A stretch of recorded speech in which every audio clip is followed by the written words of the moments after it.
하나님 아버지, 오늘도 좋은 날 주셔서 저희들 하나님 말씀 공부할 수 있도록 인도해 주심 감사드립니다. 주님, 저희들 주님의 인도하심 가운데 또 이렇게 마지막 시간을 맞이하게 되었습니다. 주님, 저희들 이번 학기 잘 마무리하고 또 방학 동안 주님 안에서 또 안식하고 또 다음 학기 잘 준비할 수 있도록 인도해 주시기 원합니다. 주님, 특별히 이번 학기에 같이 공부를 하다가 또 예기치 못한 사고로 몸이 좋지 않아서 공부를 중간에 그만둔 그러한 지체들도 있습니다. 주님께서 능력의 손길로 어루만져 주셔서 상처받은 몸과 또한 상처받은 마음 모두 주님께서 치유해 주셔서 다음 학기에 다시 함께 공부할 수 있도록 인도해 주시기 원합니다. 지금은 시작하는 시간이오니 마치는 시간까지 주님께서 함께 해주시고 오직 주님만이 영광 받으시기 원합니다. 감사드리며 우리 주 예수 그리스도 이름으로 기도드렸습니다. 아멘. 예, 오늘 보시는 것처럼 우물가의 여인에 대해서 좀 잠깐 살펴보고 그 다음에 이제 시간이 될지는 잘 모르겠는데 거리 설교에 대해서 아주 간략하게 좀 살펴보도록 하겠습니다. 예, 그래서 먼저 우물가의 여인에 대해서 이제 살펴볼 텐데 우물가의 여인 이제 요한복음 4장에 나와 있죠. 그래서 이 우물가의 여인에 대해서 살펴보기 전에 먼저 로마서 1장에서 몇 구절 한번 찾아보겠습니다. 로마서 1장 보시면은 로마서 1장 1절에서 이렇게 복음에 대한 이야기로 로마서 자체를 사도 바울이 시작하고 있죠. 그래서 1장 1절에 보시면 예수 그리스도의 종 바울은 사도로 부르심을 받아 하나님의 복음을 위하여 구별되었는데 이렇게 말씀하고 있어요. 그래서 바울은 복음을 믿음으로 구원을 받았죠. 오늘 주제는 아니지만 이렇게 사실은 여기서 보면 사도로 부르심을 받았다 이런 표현이 있잖아요. 그런데 우리나라의 근본주의 교회들이 있어요. 킹제임스 성경을 믿는 교회들 중에서도 근본주의 교회들이 있는데 장점이 굉장히 많이 있습니다. 그리고 훌륭하신 우리가 또 본받을 만한 점도 많이 있어요. 그런데 이제 근본주의 교회에 여러 가지 문제가 있기는 있는데 문제가 무엇이냐면 제가 생각하는 문제는 그래요. 좋은 것도 있고 뭐 나쁜 것도 있고 여러 가지들이 있는데 전통적으로 계속 교회에서 하던 것들이 있거든요. 근데 이제 그것을 지키지 않는 사람들은 정죄를 하는 거예요. 저 사람들 잘못된 사람이고 심지어는 교회로 인정도 안 하더라고요. 겉으로는 인정하는 것 같은데 이제 자기들끼리 이렇게 하는 얘기를 누구를 통해서 들으니까 교회로 인정을 안 해요. 그렇게 안 하는 사람들. 예를 들면 자기들이 갖고 있는 기준들이 있어요. 어떤 그렇죠. 예배를 드리러 올 땐 형제들은 꼭 양복과 넥타이를 메고 와야 된다. 이런 기준이 있어요. 그렇게 안 하고 오면 막 화를 낸대요, 목사님이. 그래서 어떤 형제가 와가지고, 하소연했던 적이 있어요. 자기가 그런 교회를 다니는데 너무 놀래서 온 거예요. 하루는 청바지를 입고 갔더니 목사님이 막 옆에 있는 의자로 발로 걷어 차시더라고. 화를 내시면서. 그런 것들. 그건 자기네가 세운 기준이지 성경에 그런 게 나와 있지는 않잖아요. 그렇죠? 교회 올 때 항상 양복을 입고 넥타이를 메고 와야 된다. 저도 대부분 그렇게 오거든요. 그런데 성경에 그렇게 나와 있지는 않아요. 그렇죠? 제가 얼마 전에 어떤 사진을 봤어요. 어떤 분이 그냥 중국 어떤 오지에 들어가서 이렇게 찍은 사진인데 OMF인가요? 거기 이제 선교사들의 어떤 활동 모습을 찍은 거예요. 근데 이제 현지인 교회였는데 보니까 오질에서 이렇게 아마 중국 공안에서 단속하지는 않는 것 같아요. 너무 오지예요, 보니까는. 근데, 왜냐면은 사진의 배경을 보니까 거의 우리나라로 치면 한 60년대, 70년대 같아요, 꼭 모습이. 굉장히, 그러니까 낙후돼 있어요. 근데 조그만 교회가 있는데 그 교회에 이제 사람들이 다니는데 너무 오지다 보니까 집들이 멀리 떨어져 있잖아요. 그래서 집이 굉장히 다 멀어요. 중국은 대륙이 굉장히 넓잖아요. 집이 굉장히 멀어요. 그래서 보통 어떤 집이 아주 먼 사람들은 저도 이제 1시간 반 이렇게 걸리거든요. 교회까지 올 때. 우리 교회에서도 멀어봐야 2시간 걸리잖아요. 멀다고 막 그러는데 저도 굉장히 멀다고 불평할 때가 많이 있긴 있는데 좀 더 가까웠으면 이렇게 불평할 때가 있었거든요. 근데 그분들은 보니까 너무 멀어서 토요일에 미리 온대요. 그래서 잔대요. 그리고 일요일에 예배를 드린대요. 그러지 않으면 교회에 올 수가 없는 거예요. 이제 그날 오는 사람들도 아침 일찍 와요. 새벽에 나와야 돼요. 그래서 막 차로 들어갈 수 없는 곳에 있어요, 교회가. 너무 오질해서. 차도 별로 없고. 그래서 경운기 타고 오는데 그러다가 내려가지고 걸어오더라고요. 근데 막 진흙 빠시고 오는 길도 안 좋아요. 그렇죠. 그래서 이제 그런 그 오는 과정들이 막 사진으로 담아놨어요. 이렇게 포토 에세이 형식으로. 또 이제 예배를 드리는 모습을 해놨는데 진짜 뭐 70년대 같아요. 막 허름한 그런 데서 예배를 드리는데, 그러니까 그 사람들이 입고 온 옷들이 어떻겠어요? 형편없겠죠. 우리가 보면은 무슨 뭐 넝마주의도 그거보다는 잘 입어요. 서울역에서 구걸을 하는 사람도 그거보다는 잘 입겠더라고요. 그렇게 다 누더기 같은 걸 걸치고 예배를 드리는 거예요. 그걸 보면서 그런 생각이 나더라고요. 근본주의자들은 넥타이에 양복 입고 오지 않으면 안 된다, 이렇게 강조하잖아요. 근데 그 사람들한테 그런 얘기가 통할까요? 거기서 넥타이 맨 사람 하나도 없고, 가만히 보니까 넥타이를 맬 필요가 없고 넥타이의 존재 자체가 의미가 없어요. 사진을 보니까. 그 사람들한테 그게 진리일까요? 그 사람들한테? 아니면 의미가 있을까요? 양복 입고 넥타이 메고 와야 된다, 그런 말이. 제가 봤을 땐 의미가 없어요. 제임스 낭스 목사님이 이런 얘기를 하더라고요. 한 장소에서 진리가 아닌 것은 다른 곳에서도 진리가 아니다, 그렇게 얘기를 하더라고요. 그렇죠. 최대한 깔끔하게 입고 오면 돼요. 제가 봤을 땐 그 사람들이, 제 기준으로 봤을 땐 누더기 같은 걸 입고 있지만 그 사람들 마음은 아마 제일 깔끔한 옷 입고 왔을 거라고 생각을 해요. 그렇죠. 그거면 된 거예요. 하나님 앞에서 넥타이를 메고 오고 양복을 입고 오고 그런 건 성경에 없어요. 그렇죠. 아프리카에서 진리가 아닌 것은 미국에서도 진리가 아니에요. 한국에서도 진리가 아니고. 그렇죠. 그래서 그런 자기들이 갖고 있던 어떤 기준, 그래서 거기에 안 맞으면 막 정죄를 하고, 마치 사도행전 15장에서 구원받은 사람들한테 그 다음에 막 율법을 지켜야 되고 자기 조상들도 지기 어려웠던 걸 막 요구하잖아요. 그런 게 생각나더라고요. 그 사진을 보니까. 예, 어쨌든지 간에 여기서 왜 갑자기 그게 생각났냐면, 설교자로 부름받았다 이런 말을 쓰잖아요. 그런 말 들어보신 적 있죠? 제가 어떤 분이 이제 그 소위 목사가 되기려고 하신 분이 있어요. 근본주의자였는데 그분한테 언제 목회를 하시기로 결정하셨나요? 이렇게 제가 물어봤어요. 그랬더니 정색을 하면서 그런 말이 어딨냐고, 설교자로 부름받았다, 자기는 언제 설교자로 부름받았다, 이렇게 얘기를 하더라고요. 그래서 자기는 언제 설교자로 부름받았다, 자기가 결정한 것이 아니다, 이렇게 얘기하더라고요. 그래서 뭐 그냥 그런가 보다 하고 있었는데, 설교자로 부름받았다 이런 말이 성경에 있나요? 보신 적 있으세요? 없어요. 그 말을 쓰는 게 잘못됐다, 그런 말은 아니에요. 저는 많은 여러 가지 다양한 의미를 써요. 설교자로 부름받았다. 그거는 이제 자기가 언제 목회를 결심했다, 사실은 그 말인데, 그래서 저는 그냥 그렇게 물어본 거예요. 언제 목회를 하기로 결심했냐, 이렇게 물어봤는데 그분은 정색을 하면서 왜 그런 말을 하냐, 설교자로 부름받은 거지, 이렇게 얘기를 하더라고요. 근데 성경에 그 말은 안 나오거든요. 근데 왜 그 말씀을 드리냐면, 어떤 의미에선 그 말이 나와요. 그러니까 영어로는 called to preach예요. 설교자로 부름받았다, 이 말이. 그 말은 무슨 말이냐면, 특정한 사람들만 프리치하도록 부름받은 것이 아니에요. 성경에 의하면 모든 사람들, 남녀노소 할 것 없이 구원받은 모든 사람들은 다 복음을 전도자로 부름받았다는 것이죠. 그렇죠. 어쨌거나 로마서 1장 1절에서는 지금 사도로 부름을 받았다고 사도 바울이 얘기를 하고 있어요. 사도로 부름받는 건 어떤 어떤 사람들, 특정한 사람들, 주님께서 선택하신 특정한 사람들이 부름받는 것이지만, 소위 말하는 설교자로 부름받는 것, 그러니까 여기서 말하는 설교는 썰몬이 아니라 프리치죠. 프리치. 그래서 프리처로 부름받는 것은 모든 사람들이 다 프리처로 부름받은 것이요. 그래서 우리가 빌립의 예를 통해서 봤었죠. 빌립이 사마리아에서 막 소리를 지르고 도시에서 복음을 전하기 위해서, 거리에서 복음을 전할 땐 소리 지르고 했을지도 모르겠죠. 그렇지만 이디오피아 내시한테 복음 전할 땐 같이 지금 한마디로 말하면 자동차 앞자리에 앉은 거예요. 이디오피아 내시가 운전대 잡고 있고 그 옆에 탄 거예요. 근데 거기서 막 소리를 지르진 않겠죠. 내시한테 예수님을 믿어야 합니다 하면서 소리 지르진 않았겠죠. 얘기를 했을 거예요. 왜 예수님을 믿어야 되는지. 그래서 거기서부터 뭐 이제 이사야 53장 그걸 풀어서 예수님을 설명해 줬겠죠. 근데 그걸 성경에선 프리치라고 표현하고 있잖아요. 프리치. 그렇죠. 그러니까 프리치는 소리를 지를 수도 있고 안 지를 수도 있고, 그냥 얘기하는 것, 이것도 프리치라는 거예요.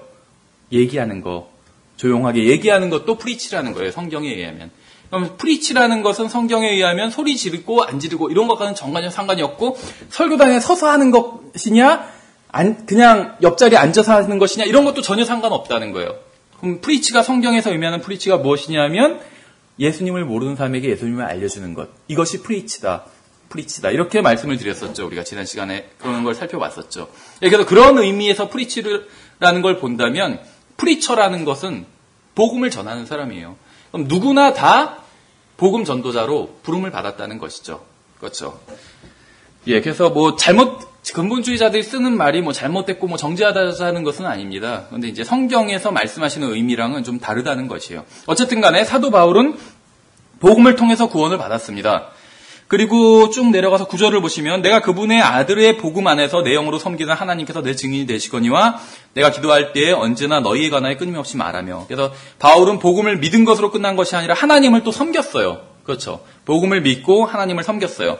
그리고 이제 16절에 가장 복음과 관련해선 어떻게 보면 중요한 그런 말씀이 나와요. 16절에 보시면 내가 그리스도의 복음을 부끄러워하지 아니하노니 이는 그 복음이 믿는 모든 자를 구원에 이르게 하시는 하나님의 권능이기 때문이라. 먼저는 유대인에게와 또한 그리스도인에게로다. 바울이 하는 말은 무엇이냐면 지금 자기는 복음을 부끄러워하지 않는다고 얘기하고 있는 것이요. 그렇죠. 좀 도전을 받지 않으세요? 이 말을 보면은 복음을 부끄러워하지 않는다. 많은 그리스도인들이 복음을 부끄러워하고 있어요.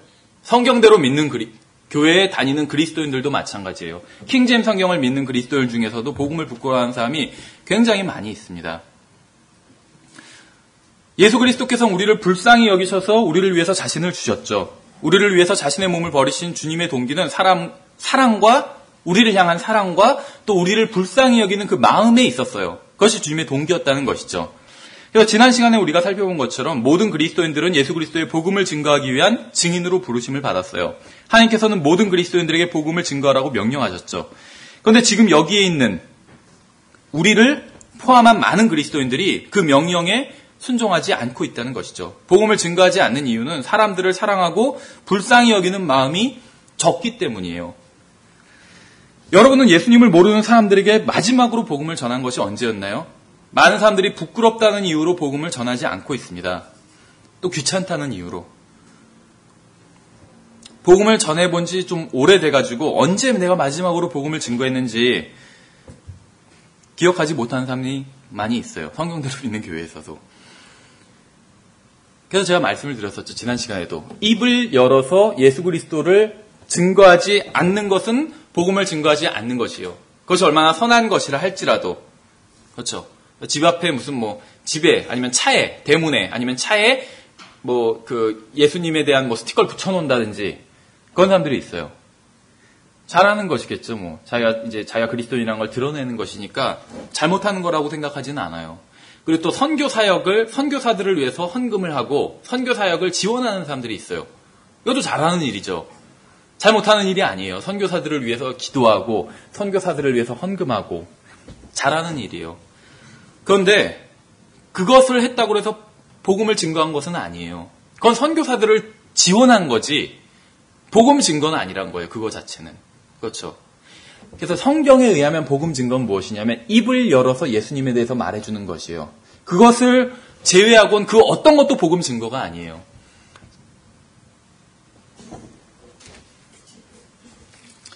예수님께서는 너희는 온 세상에 가서 모든 창조물에게 복음을 선포하든지 아니면 선교사역을 위해서 헌금을 하라 이렇게 말씀하시지 않으셨죠.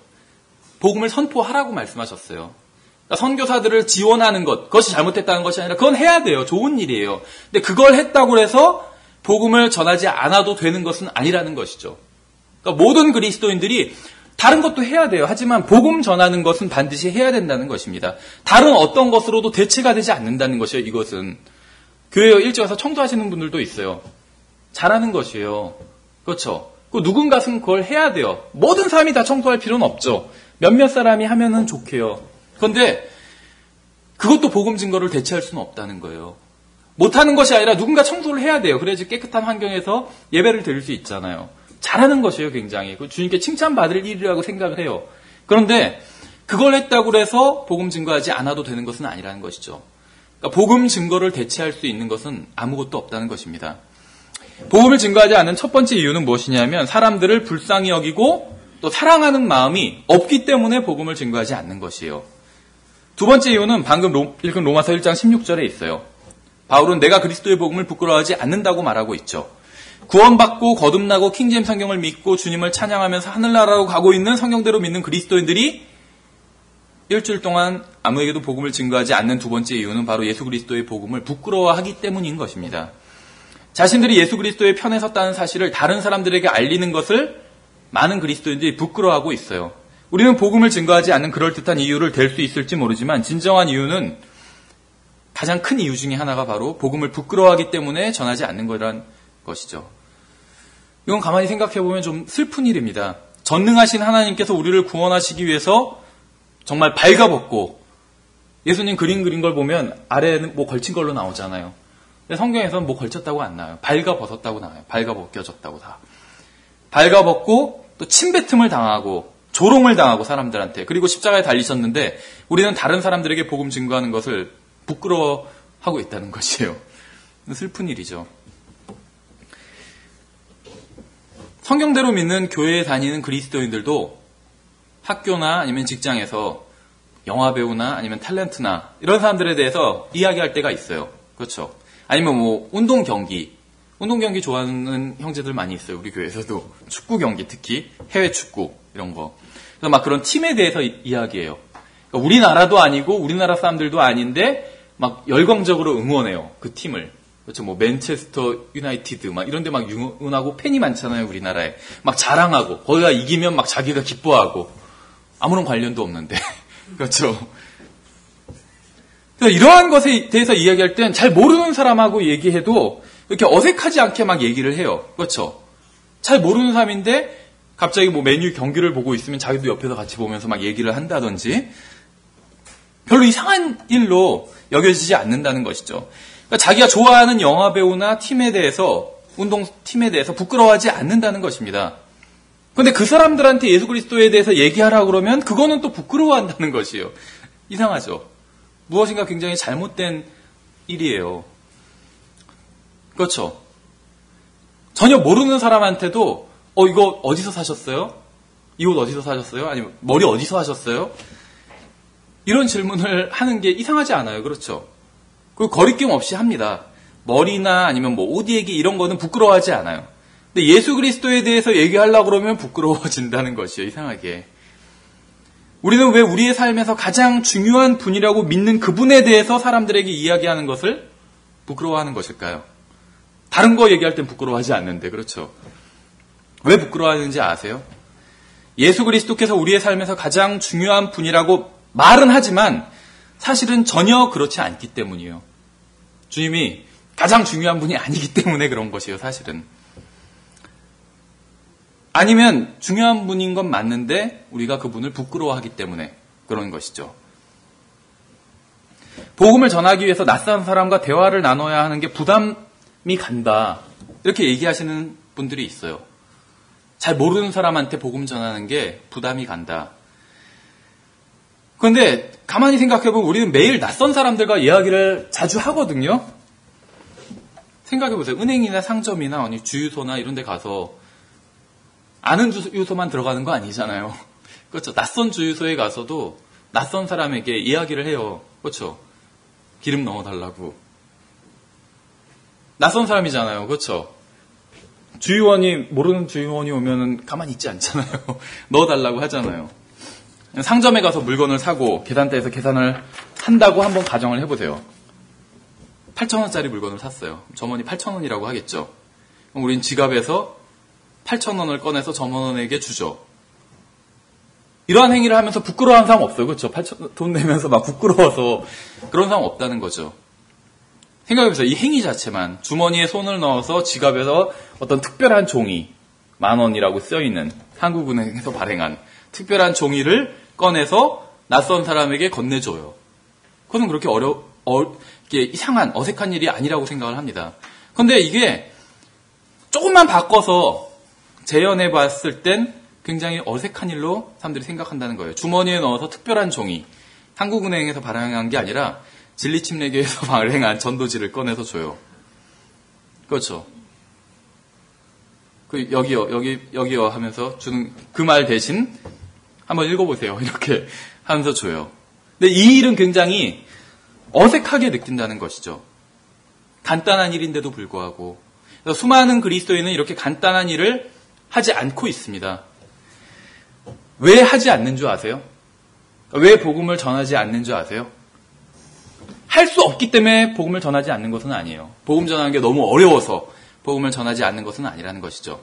또 낯선 사람과 대화하는 걸 극히 꺼리기 때문에 하지 않는 것도 아니에요. 낯선 사람이랑 숱하게 얘기를 해요, 우린. 그렇죠.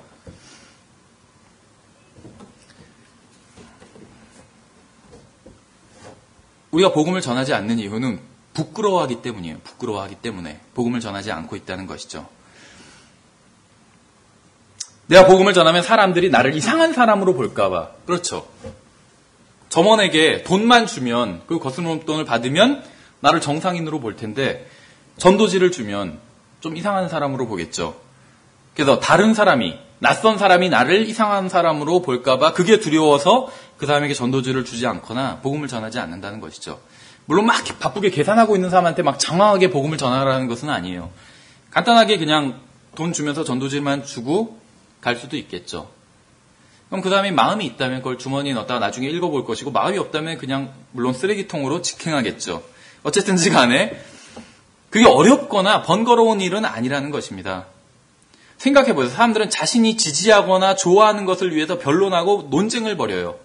그래서 서로 막 인터넷에서 보면은 막 어떤 연예인 갖고 막 싸워요. 누가 더 예를 들면 이쁘다, 아니면 누가 더 노래를 잘한다. 그거 갖고 막 서로 막 모르는 사람끼리 댓글로 막 서로 싸워요. 그러다가 심지어는 뭐라 그러면 현피라고 해요. 현피. 실제로 만나서 싸워요. 댓글로만 싸우는 게 아니라 하도 열받으니까 자기가 지지하는 막 누구가 훌륭하다고 하는데 상대방은 에이 뭐 그 사람 별것도 아니고 이러니까 막 말싸움하다가 나중에 너 어디야 하면서 어디로 나오라고. 그래서 싸워요. 실제로. 그런 게 막 그 신문에도 나고 그래요. 굉장히 많아요. 운동선수 누구, 탤런트 누구, 영화배우 누구, 가수 누구, 아니면 심지어 뭐 주제도 다양해요. 대학 갖고 싸우기도 하고, 자기가 다니는 대학이 더 잘났는데 상대방은 아니라고, 그거 갖고서 또 만나서 싸워요. 그러니까는 별 쓰잘데기 없는 거 가지고 논쟁을 하고 변론을 하고 막 싸운다는 것이죠. 그런데 예수 그리스도를 위해서 그렇게 하는 사람은 굉장히 드물다는 것이에요. 그렇죠. 그냥 사람들이 뭐라고 해도 에이 그냥 뭐 하고 참는다는 것이에요. 그런 거 참아야 될 때는 안 참으면서. 그렇죠. 그러니까 무엇인가가 잘못된 것이라는 것이에요. 이것이. 그래서 복음 자체도 굉장히 쉽잖아요. 그렇죠. 그래서 지난번에도 말씀을 드렸죠. 복음이 쉬운가요? 그럼 다 쉽다고 그래요. 구원받은 사람들은. 그렇죠. 6살짜리 아이도 구원받을 수 있을 정도로 복음은 쉬운 것이에요. 그런데 복음은 쉬운데 복음 전하는 건 어렵다고 생각해요. 이건 모순이라고 말씀을 드렸었죠. 복음이 쉬우면 복음 전하는 것도 쉬운 거예요. 상대방을 완전히 설득해서 믿게 하는 건 어려운 거예요. 그건 어려워요. 그거는 정말 30년간 복음을 전한 사람이라 할지라도 항상 성공하는 게 아니에요. 오히려 실패할 때가 더 많이 있어요. 복음, 상대방을 완전히 믿게 하는 것은. 그런데 단순히 상대방에게 복음을 증거하는 것, 성경에서 명령하신 대로 복음을 증거하는 것은 어려운 것이 아니에요. 누구나 그리스도인이라면, 구원받은 사람이라면, 오늘 구원받았다 할지라도 구원받은 사람이라면 누구나 할 수 있는 일이란 것이죠. 그래서 왜 우리가 어떤 전도책자들을 보면 복음은 쉬운 것입니다. 구원은 쉬운 것입니다. 구원받는 것은 쉬운 것입니다. 라고 얘기하면서 예를 드는 게, 구원받는 것이 얼마만큼 쉽냐? 물 마시는 것만큼 쉽다. 그런 얘기들을 보신 적 있죠. 샤워하는 것만큼 쉽다. 여름에 막 땀 뻘뻘 흘리고 왔어요. 그럼 샤워하는 게 힘들어요? 샤워 안 하는 게 더 힘들죠. 그만큼 구원받는 게 쉽다. 이런 예화들을 봤는데 제임스 락슨 목사님은 똑같은 예화를 들더라고요. 복음 전하는 것도 쉽다. 얼만큼 쉽냐? 물 마시는 것만큼 쉽다. 복음 전하는 것도. 그러니까 하고자 하는 마음만 있다면. 음식을 주문하는 것만큼 쉽다. 낯선 사람에게 웨이터 처음 보는 웨이터한테도 주문하잖아요. 그렇죠. 그거만큼 쉽다는 거예요. 복음 전하는 게. 말하는 거는 똑같다는 거예요. 그렇죠. 그래서 그런 얘기를 하더라고요. 콜라를 주문할 수 있는 사람이라면 맥도날드에 가서, 그러면 그 사람은 복음을 증거할 수 있는 사람이라고. 그 정도로 쉽다는 거예요. 근데 또 이런 핑계도 많이 되는 것 같아요. 내가 안 해도 다른 사람이 전하니까 그런 핑계를 대는데, 저희가 이제 복음 증거 첫 시간에 낚시 얘기를 했잖아요. 낚시 이야기를. 근데 낚시꾼들은 다른 낚시꾼이 낚시하러 간다고 해서 자기는 낚시하러 가지 안 가도 된다. 그렇게 생각하는 사람은 없어요. 그렇죠. 자기도 낚시하러 가요. 다른 사람이 하는 건 다른 사람이 하는 것이고. 그렇죠. 골프 좋아하는 사람이 내가 골프 치지 않아도 뭐 골프 치는 사람들 많은데 구태 나까지 골프를 쳐야겠느냐. 이렇게 생각하는 사람 없다는 거죠. 그건 다른 사람 골프 치는 건 다른 사람 일이고 골프 치러 가요. 골프 좋아하면. 그렇죠. 밥도 마찬가지 아니에요? 내가 밥 먹지 않아도 다른 누군가가 밥 먹을 거예요. 그럼 난 안 먹어도 되나요? 그건 아니죠. 방금 제가 한 말들은 다 말이 안 되는 얘기예요. 다른 사람 하는 건 다른 사람 하는 거고 내가 하는 건 내가 하는 거지. 그렇죠. 복음 증거도 마찬가지라는 것이죠. 다른 사람이 복음을 증거하는 건 그건 그 사람이 주님의 명령에 순종해서 하는 일이고 나에게도 주님께서 명령하셨다는 것이죠. 그래서 서로 별개의 일이라는 것입니다. 다른 사람들이 많이 전하니까 난 안 해도 된다. 그런 것은 없다는 거예요. 다른 영역엔 해당이 돼요. 다른 사람이 청소를 하니까 모든 성도들이 다 와서 청소해야 되는 건 아니잖아요. 그렇죠. 적당한 수의 사람들이 와서 청소를 하면 다른 사람이 누구나 다 와서 해야 되는 건 아니에요. 그렇죠. 다른 일을 하면 돼요. 교회에서 또 다른 일이 필요하니까. 근데 복음을 증거하는 것은 다른 사람이 다 해도 하니까 난 안 해도 된다. 그것은 적용되지 않는다는 것입니다. 복음 증거에 있어서만큼은. 예.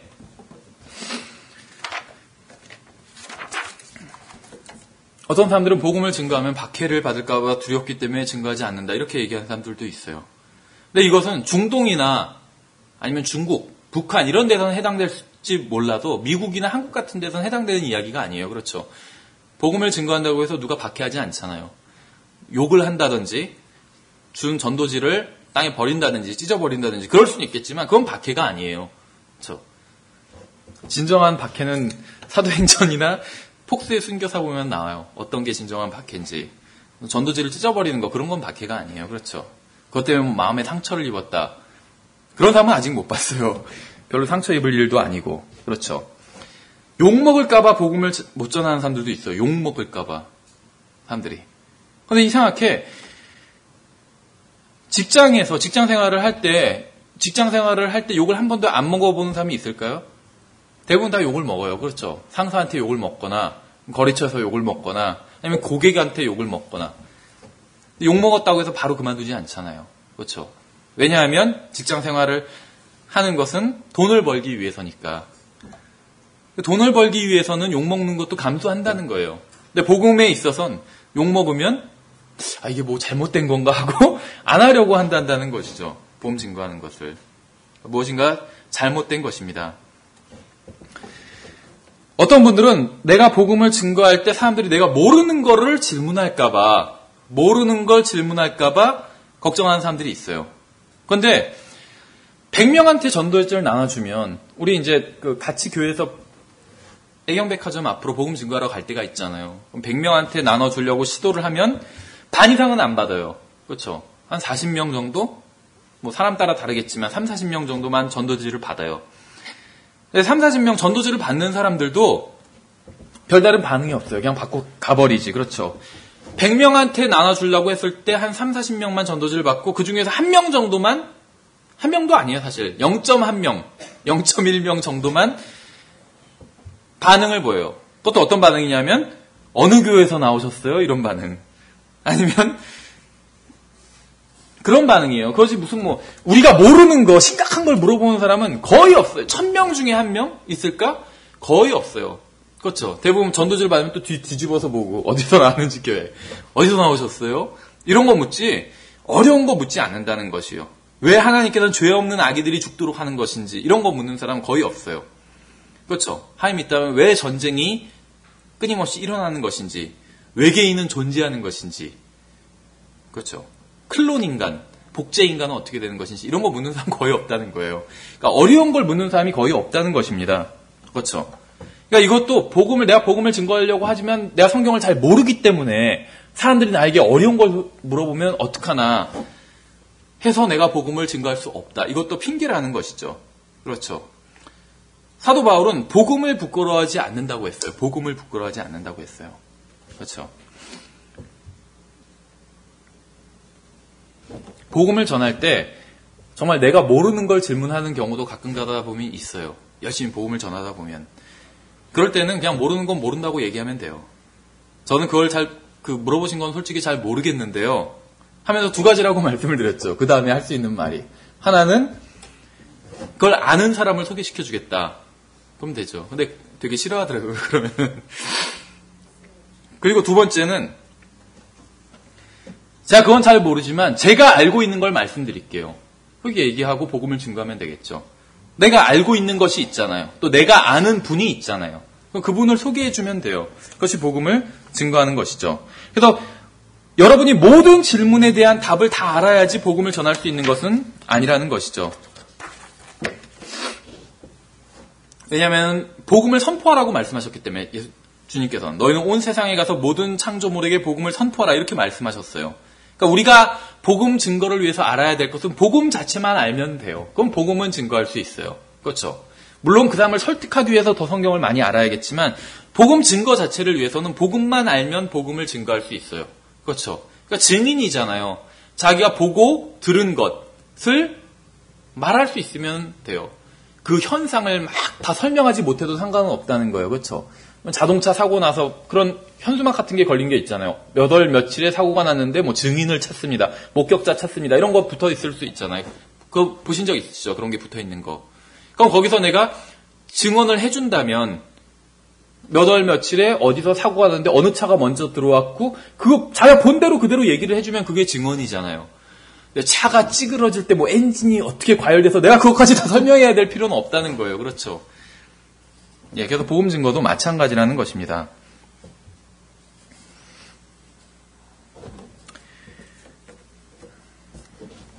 예, 이제 요한복음 한번 4장을 볼게요. 그래서 이 사마리아 여인을 보면은 아주 훌륭한 복음 증거자는 어떤 의미에선 아니었을 수도 있지만 결론적으로는 훌륭한 복음 증거자였어요. 이 사마리아의 우물가의 여인은. 그렇죠. 우리가 앞에서 살펴본 빌립 같은 경우에 굉장히 훌륭한 복음 증거자였어요.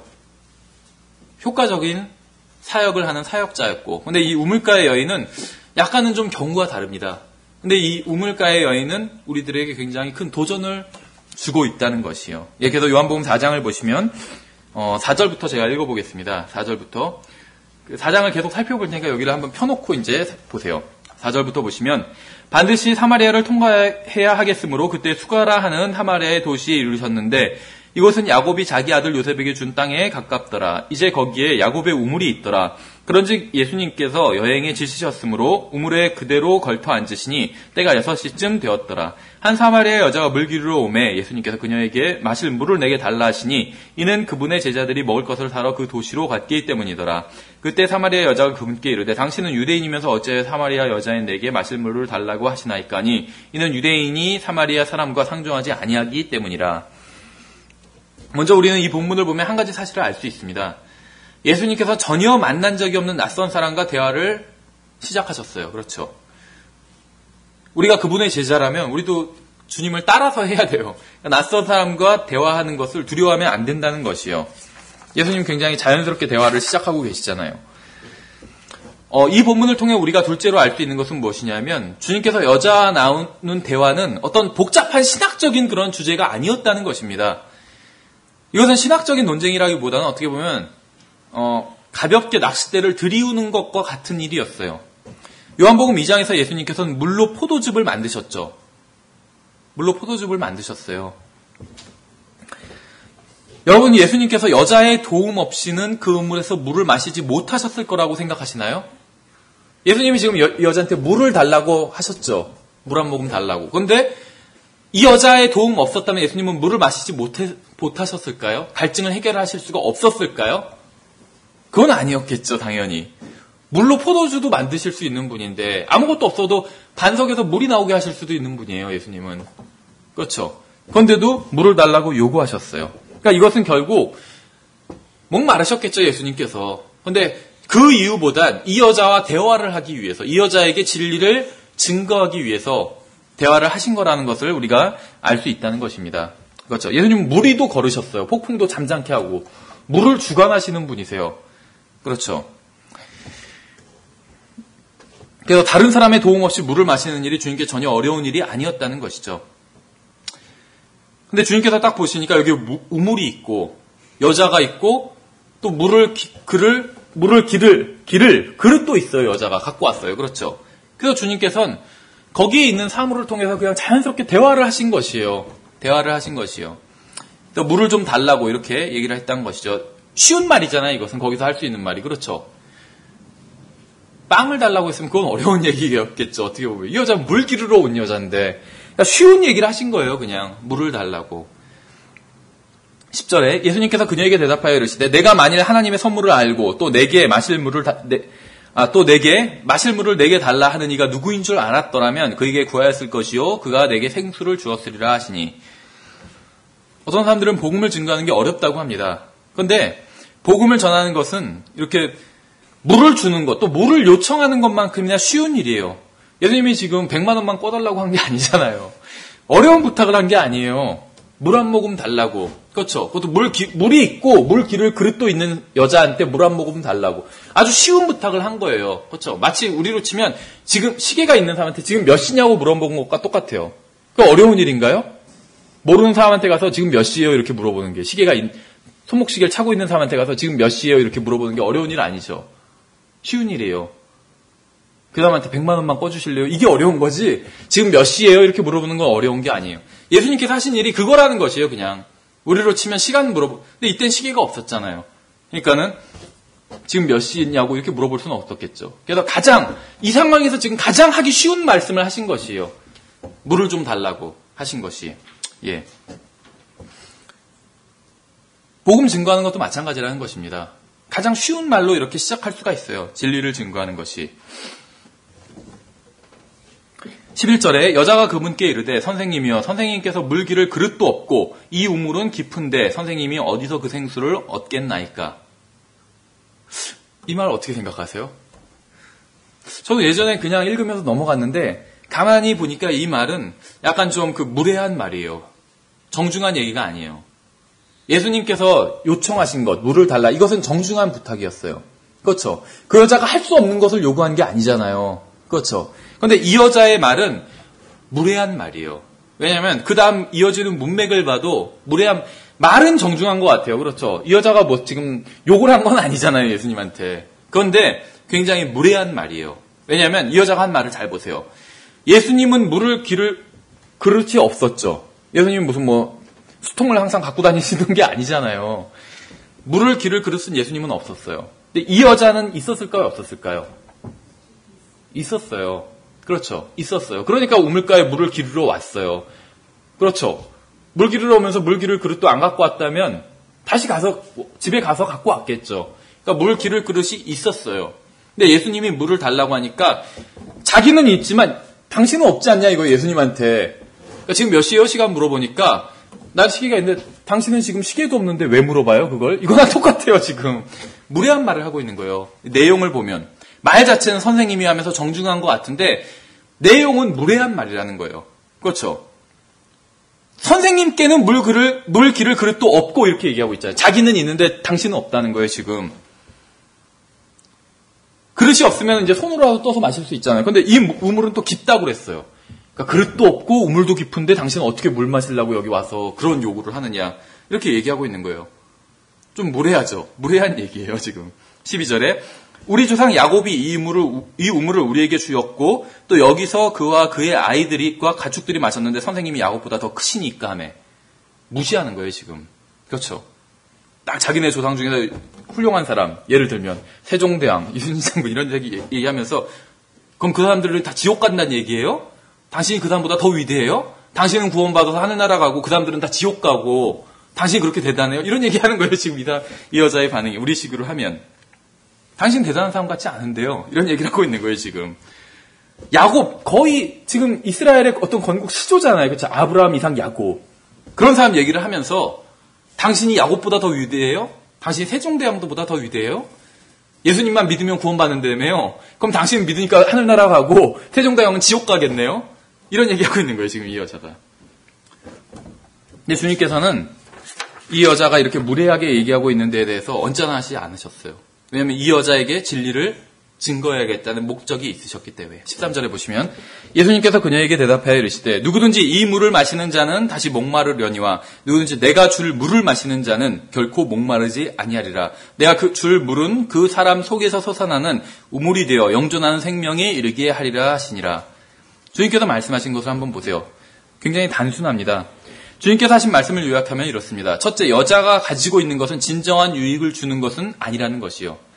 여자가 물 한 컵 주는 것 같고 굉장한 지금 유세를 부리고 있잖아요. 그렇죠. 그냥 떠서 주면 되는데 굉장한 유세를 부리고 있죠. 왜 창세기에 보면 비슷한 요구하는 사람이 나오잖아요. 엘리에셀이. 그렇죠? 뭘 달라고 하잖아요. 누구한테 그러죠? 라헬 맞죠, 라헬. 낙타한 때까지 다 물 먹여주잖아요. 라헬은. 그게 친절한 거예요. 그렇죠? 여기서 물 한 컵, 사람이 마실 물 한 컵 달라고 그러는데 까칠한 거예요, 반응이 지금. 당신은 그릇도 없고 자기는 있으면서. 그렇죠? 그 조상 얘기까지 해가면서. 근데 이 여자가 그렇게 유세를 부리던 그 물, 그것은 그 순간의 갈증은 해결할 수 있었을지 모르지만 그 물을 마셔봐야 다시 또 갈증을 일으키게 되는 것이죠. 그래서 예수님께서는 사실은 자기가 가지고 있는 물, 이걸 마시면 다시는 갈증을 목마르지 않을 것이다. 이렇게 얘기하고 계신 것이죠. 여러분이 복음을 증거하기 위해서 대단한 성경 지식을 가지고 있어야 하는 것이 아닙니다. 복음을 증거할 때 저도 당신처럼 여러 가지를 해봤어요. 절에도 다녀보고 성당에도 다녀봤어요. 그런데 그런 것들이 아무런 유익을 주지 못하더라고요. 그러나 예수님을 믿고 나서 모든 게 달라졌습니다. 예수님을 믿고 영원한 생명을 소유하게 되었고 이 세상에서 얻을 수 없는 가장 소중한 것을 얻게 되었어요. 이런 얘기를 할 수 있는 것이잖아요. 그렇죠? 그러니까 대단한 성경 지식이 없어도 예수님을 믿었을 때 예수님이 나를 구원해 주시고 내 안에 들어와 주셨잖아요. 그것만 해도 엄청난 거예요. 누구한테도 자랑할 수 있어요. 그것은. 그렇죠. 아무리 상대방이 백만장자라 할지라도 자랑할 수 있어요. 왜냐하면 그 사람이 갖고 있는 것, 빌 게이츠가 갖고 있는 모든 것보다 내가 가지고 있는 예수님이 비교할 수 없을 정도로 더 값어치 있고 훌륭한 거잖아요. 그렇죠. 빌 게이츠가 가지고 있는 모든 것보다 내가 가지고 있는 영원한 생명 하나가 훨씬 더 훌륭한 거예요. 그렇지 않아요? 전 재산을 주고 바꾸자고 해도 고민은 해보겠죠. 인간이라면. 고민할 가치가 없죠. 고민할 그 여지가 없죠. 그렇죠. 영원한 생명인데. 그러니까 자신있게 얘기할 수 있다는 것입니다. 그렇죠. 누구에게나 그 얘기를 할 수가 있어요. 그 사람의 뭐 종교의 배경을 알아야 되는 것도 아니에요. 예수님께서 지금 여기서 무슨 뭐 사마리아 여인의 무슨 배경, 너희가 사실은 반은 유대인이고 반은 이방인인데 그런 얘기도 하시지 않았어요. 그렇죠. 필요가 없어요. 그런 얘기도. 이단한테 복음을 전할 때도 마찬가지예요. 이단들이 알고 있는 건 뭐 이단 교리, 물론 뭐 그걸 연구하는 게 뭐 값어치 없다는 것은 아니에요. 어떤 사람이 자기가 특별한 어떤 그 하나님 앞에서 소명이 있다면 그런 걸 연구할 수 있다고 생각을 해요. 다른 그리스도인들이 어떤 시간 낭비하지 않게 하기 위해서 그럴 수도 있어요. 그런데 일반적으로 복음을 증거하기 위해서 이단들에 대해서 막 빠삭하게 알고 있어야 되는 것이 아니에요. 이단한테 복음을 증거할 때도. 그렇죠. 그냥 구부러진 것 옆에 바른 자 하나를 갖다 놓으면 바르게 드러난다는 것이죠. 우리가 알고 있는 것이 바른 것이라면 그것으로 족한 것이에요. 그래서 여호와의 증인에게도 여호와의 증인도 똑같아요. 그 사람들 뭐 성경을 많이 아는 것 같지만 구원받지 못했어요. 또 구원받으셨어야 하면 대답을 못해요. 구원받지 못한 사람들이 그 말을 싫어하고 대답 못하잖아요. 여호와의 증인들도 똑같아요. 구원받았다고 자신있게 얘기할 수가 없기 때문에. 왜냐하면 행위 구원이기 때문에 자신있게 말할 수가 없어요. 그 사람들은. 구원받기를 소망할 뿐이지 구원받았다고 말할 수가 없어요. 똑같다는 것이요. 불신자들한테 복음 전하는 것이나 여호와의 증인들한테 하는 것이나. 물론 뭐 성경 얘기 이런 것들이 좀 나오긴 하겠지만 어쨌든지 간에 예. 그래서 우리가 담대하게 복음을 증거할 필요가 있다는 것입니다. 그렇죠. 우리가 무슨 뭐 무슬림 국가에 살고 있는 것이 아니니까 우리가 담대하게 복음을 증거한다고 해서 누가 우리 죽이려고 쫓아오지 않는다는 것이에요.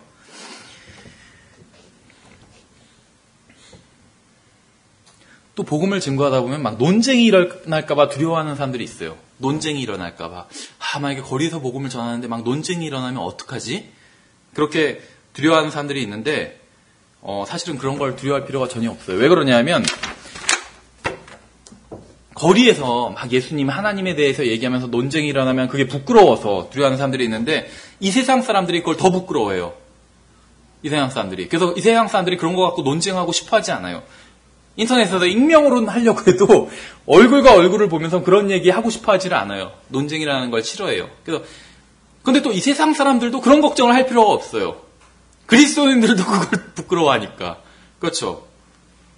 안타까운 일이죠. 15절에 보시면 여자가 그분께 이르되 선생님이여 이 물을 내게 주사 내가 목마르지 않게 하시고 또 여기로 물 기르러 오지도 않게 하옵소서 하매 예수님께서 그녀에게 이르시되 가서 내 남편을 부르고 여기로 오라 하시니 여자가 응답하여 이르되 나는 남편이 없나이다 하매 예수님께서 그녀에게 이르시되 내가 나는 남편이 없나이다 하고 잘 말하였도다. 예수님께서 하신 말씀의 지금 문맥을 의미를 아시겠어요? 주님께서 영원한 생명에 대해서 이제 이야기를 하셨죠. 그러니까 물 얘기에서 지금 일상적인 얘기에서 이제는 영원한 생명에 대한 특별한 얘기로 넘어가 버린 것이에요. 그러니까 여자가 즉각 관심을 가진 것입니다. 그런데 바로 이제 어떤 구원의 복음을 전한 것이 아니라 예수님께서 전하신 것이 있어요. 바로 회개에 대한 것이요. 회개에 대한. 그러니까 회개에 대한 것을 이야기하기 위해서는 죄의 얘기를 해야 되죠. 그래서 예수님께서는 전지전능하시기 때문에 이 여자와 관련된 죄가 무엇인지를 알고 계셨어요. 그래서 바로 남편 얘기를 하신 것이에요. 남편 얘기. 그러니까 복음을 증거하기 위해서는 반드시 죄의 얘기가 들어가야 됩니다. 그렇죠. 왜냐하면 고린도전서에서도 그냥 예수 그리스도께서 죽으시고 묻히시고 이렇게 얘기하는 것이 아니라 우리의 죄로 인해서 죽으시고라고 말씀하고 있잖아요. 그래서 복음에 죄가 들어가요, 반드시. 단순히 복음의 요소가 묻히시고, 죽으시고, 묻히시고, 부활하신 것이 아니라 가장 첫 번째 죄의 얘기가 들어가야 돼요. 우리의 죄로 인해서예요, 죽으신 게. 그래서 죄 얘기가 들어가야 된다는 것이죠. 이것이 빠지면 진정한 복음을 증거한 것이 아닙니다. 어떻게 보면. 그래서 이상하게 구원받는 경우들이 있어요. 그러니까 자기 죄에 대한 진정한 회개 없이 그냥 어떻게 보면 보험식으로 예수님을 믿는다고 하는 그런 경우들이 있다는 것이죠. 그것은 성경적 의미에서의 어떻게 보면 회개가 아니라는 것입니다. 어쨌든 간에 이 우물가의 여자는 이제 복음의 진리에 관심을 갖기 시작했습니다. 영원한 생명에, 영원한 생수에 관심을 갖기 시작했어요. 그래서 주님께서는 바로 이제 죄 얘기를 시작하신 것이에요. 이 여자가 관심을 보이니까 바로 죄 얘기를 시작하신 것이죠. 17절에 여자가 응답하여 이르되 나는 남편이 없나이다 하매 예수님께서 그녀에게 이르시되 내가 나는 남편이 없나이다 하고 잘 말하였도다.